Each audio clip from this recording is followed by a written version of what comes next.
Ela controla pelo afeto, pela ilusão de liberdade. Ela dá espaço suficiente para que suas vítimas acreditem que ainda possui autonomia.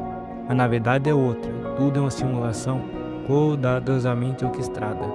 Makima não se encerra como vilã.